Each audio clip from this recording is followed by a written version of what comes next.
Assalamualaikum warahmatullahi wabarakatuh. Perkenalkan, nama saya Keiko Mazhar Ramadhani dari kelas 12-3. Saya di sini akan menjelaskan tentang konflik dan pergolakan yang berkaitan dengan ideologi. Yang pertama ada pemberontakan DITI.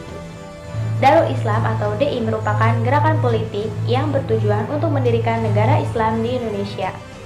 Ia mempunyai tentara yang disebut TII atau Tentara Islam Indonesia, sehingga disebut dengan DITI. Pemberontakan ini dipimpin oleh Sekar Maji Marijan Kartosuwiryo pada tahun 1948. Ia berusaha mendirikan negara Islam di Indonesia, terutama di Jawa Barat.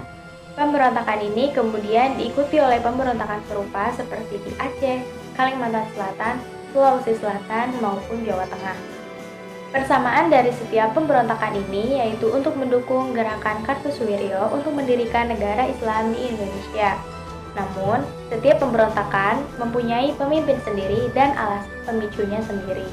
Pemimpin DITI di berbagai daerah yaitu di Jawa Barat ada Sekar Maji Marijan Kartosuwiryo, di Aceh ada Daud Bereh, di Jawa Tengah ada Amir Fattah, di Kalimantan Selatan ada Ibnu Hajar, dan di Sulawesi Selatan ada Kahar Muzakat. Yang kedua ada pemberontakan APRA. APRA yaitu Angkatan Perang Ratu Adil. Pemberontakan ini dipimpin oleh Kapten KNIL. Singkatan dari KNIL yaitu Koninklijk Nederlands Indische Leger, yaitu Kapten Raymond Westerling, yang bertujuan untuk mempertahankan negara federal di Indonesia dan mendirikan tentara yang berdiri sendiri pada negara-negara Republik Indonesia Serikat ini. Alasan pemberontakan APRA yaitu diawali dengan pembentukan APRIS atau Angkatan Perang Republik Indonesia Serikat yang menimbulkan pertentangan politik antara kelompok TNI dengan tentara bekas KNIL. Pada tanggal 23 Januari 1950 di Kota Bandung, mantan Kapten KNIL bersama 800 tentara membunuh orang berseragam TNI. Mereka melakukan aksi ini dikarenakan APRA mengajukan ultimatum kepada APRIS namun tidak ditanggapi. Akhirnya, pada aksi ini menggugurkan sekitar 79 TNI. APRA melarikan diri dari Bandung ke Jakarta untuk membunuh semua menteri RIS yang sedang menghadiri sidang saat itu. Ternyata, otak dari pemberontakan ini adalah Sultan Hamid II. Akhirnya, ia pun ditangkap pada tanggal 4 April 1950. Kemudian, APRA melarikan diri ke luar negeri menumpang pesawat Catalina milik Angkatan Laut Belanda. Yang ketiga ada pemberontakan G30 SPKI.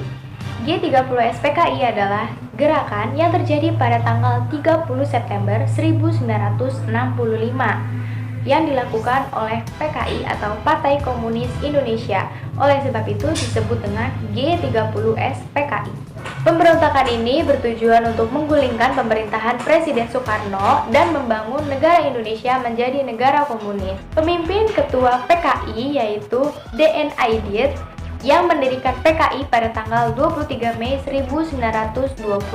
Gerakan ini mengincar sejumlah tentara angkatan darat dan 3 dari 6-nya dibunuh dan sisanya diculik dan disiksa di kawasan Lubang Buaya, Jakarta Timur. Setelah peristiwa itu terjadi, akhirnya Presiden Soekarno membubarkan PKI. Yang terakhir ada pemberontakan Andi Aziz. Pemberontakan ini terjadi pada tanggal 8 April 1950. Pemberontakan ini dipimpin oleh Andi Aziz yang merupakan mantan bekas tentara KNIL. Pemberontakan ini diawali dengan adanya konflik pada bulan April 1950, yaitu demonstrasi dari kelompok masyarakat anti-federal yang mendesak negara Indonesia Timur untuk menggabungkan diri dengan Republik Indonesia.